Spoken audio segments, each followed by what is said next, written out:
Volám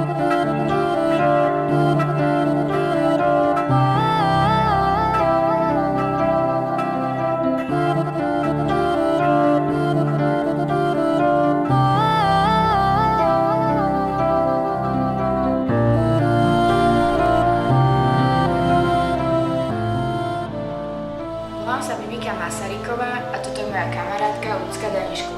Chodíme spolu do detského požiarneho družstva, kde trénujeme požiarny útok a už sme boli aj na súťažiach s názvom Plamínok.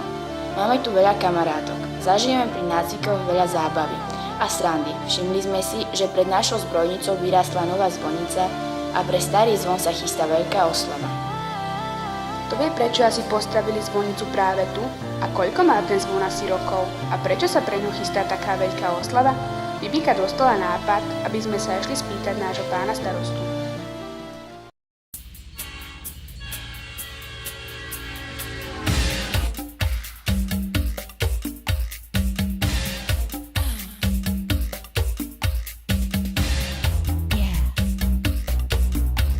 Trochu sme sa báli, ako nás pán starosta príjme a či bude mať na náš čas, ale pekne nás privítal a vypočul si naše otázky. Dobrý deň. Vítajte, dievčence.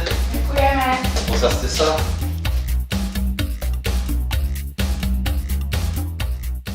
Potom nám priniesol obrovskú a ťažkú knihu, akú ani v škole nemáme. Je to veľmi vzácna kniha, pamätná kniha obce Malženice od roku 1933 a 1945 a pomohol nám nájsť, čo je v nej napísané o našom zvone. Dievčence, toto máme pamätnú knihu tejto obce. Ešte v rokoch 1757 až 1787 obec sa spomína ako mestečko, keďže v listine z tej doby pochádzajúcej medzi inými čítame kostol mestečka Malženického. Tiež o zvone, ktorý bol pôvodne na veži tunajšieho rímskokatolického kostola a teraz je umiestnený na zvonici v Majíri Juhásňa. Pochádza z roku 1787 a je na ňom napísané: pre mestečko Malženice uliaty Karolom Filgradeom v Trnave roku pána 1778. V kronike je na strane 28 napísané o prvej svetovej vojne v roku 1916 toto. Rozrité srdcia ľudské už skúsenými bolestiami došli z vestí a nedostatkom utrpeli, možno povedať jednu z najväčších rán, keď došlo zvláštne nariadenie, že veľký a stredný zvon sa vezmú na válečné účele. Tunajším občanom týmto bolo siahané na jej najsvätejší cit, znevažovanie kostola. Stalo sa to nasledovne. Jedného krásneho dňa roku 1916 dorazil do obce zvláštne dlhý voz, na ktorom už boli naložené odvolakade zreklílované zvony. Celé dopoludnie v ten deň zvony žalostne vyzváňali, ako by sa lúčili s milým domovom a celým okolím. Ľudia, nevediac príčinu dlhého vyzvánania, nechali poľné práce a prišli domov. Ovšem dozvedeli sa hneď smutnú novinu. Berú nám zvony. V obci bolo temer celé vzbúrenie, avšak brutálna moc prostredníctvom vojenských pušiek a bodákov utišila ho v zárodku, že navonok sa ani prejaviť nemohol. V pozdejších hodinách odpoludňajších vojaci sami odmontovali veľký a stredný zvon a zhodili ho na zem. Zvláštne zvon z 18-metrovej výšky v prípade neutrpel žiadne vady, vtedy mnohým z prítomných od žalosti vystupovali slzy do očú, ale pomoci nebolo.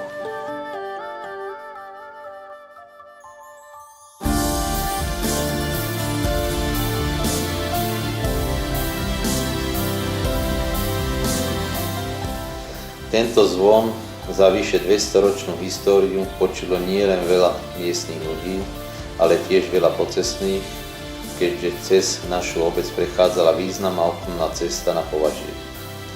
Určite ho počul náš najvýznamnejší rodák Bernolákovec Alexander Alagovič, ktorý sa narodil nedaleko kostola. Vyštudoval teológiu v Nitre a dlho pôsobil v Záhrebe ako biskup, kde aj zomrel a je pochovaný. Ale tiež ruský vojvodca Michail Kutuzov, keď jeho vojska utrpeli ťažkú porážku v Slavkove od Napoleona, známej ako vojna troch cisárov. V nej bol Kutuzov ľahko zranený na tvár. Na 13. decembra 1805 na ceste späť do Ruska prespal v našom kaštieli. Kaštiel vyzeral inak ako teraz, bol krajší, honosnejší, okolo bol anglický park. Kutuzov bol známy tým, že celý život nejedol sám, ale čím viac ľudí bolo za stolom, tým bol veselší. Po prvej svetovej vojne sa delá väčšinou pretavili znovu na zvony. A tak v roku 1923 boli 3 nové zvony umiestnené na väžu v kostole a váš zvon primiestnený na zvonicu v Juhásni. Tam zvonica postupne strácala svoj význam a chátrala. Zvon bol dokonca ukradnutý a zvonica rozobratá. Našťastie sa zvon našiel v zberných surovinách, odkiaľ bol prevezený na obecný úrad. Tam čakal až do roku 2011, kedy sa dobrovoľný hasičský zbor Máženice rozhodol, že mu postaví novú zvonicu. Tak dievčence, ďakujem vám, že vás zaujíma história Máženic a že sa takto ako iniciujete za to, aby tí Máženice ako boli znovu. Pán starosta nám poradil, že ak chceme vedieť viac o znovu vystavení zvonice, máme sa spýtať nášho veliteľa, pána Macka. Potom sa s nami rozlúčil, poprial nám veľa úspechov a odmenil nás sladkou odmenou. Nášho veliteľa sme našli pri príprave na oslavu, ale našiel si na náš čas a porozprával nám.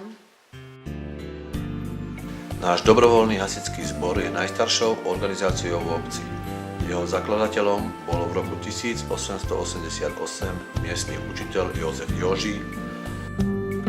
Prvá striekačka, akej v tej dobe nebolo v šírom okolí, bola objednaná už v roku 1880 v Budapešti.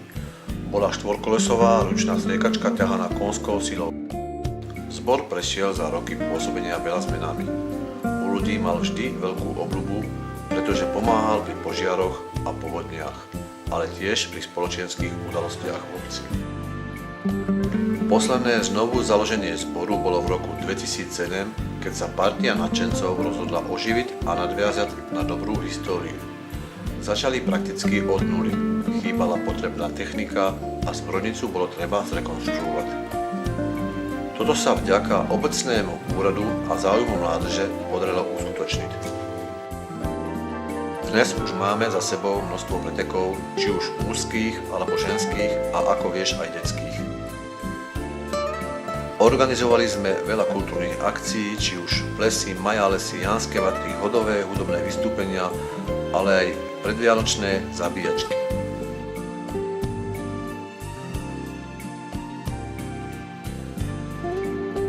V roku 2011 sme sa rozhodli, že vedľa sochy svätého Floriána, patrona hasičov, postavíme novú zvonicu pre náš zvon a pripravíme peknú oslavu s vysvetením. Už vieme, prečo sa chystá pre tento starý a vzácny zvon taká oslava a tešíme sa, že sa na ne môžeme zúčastniť aj my, najmladší členovia zboru, a predvedieme vám požiarny útok. Preto vás všetkých srdečne pozývame a tešíme sa na vás. Ahojte. Ahojte!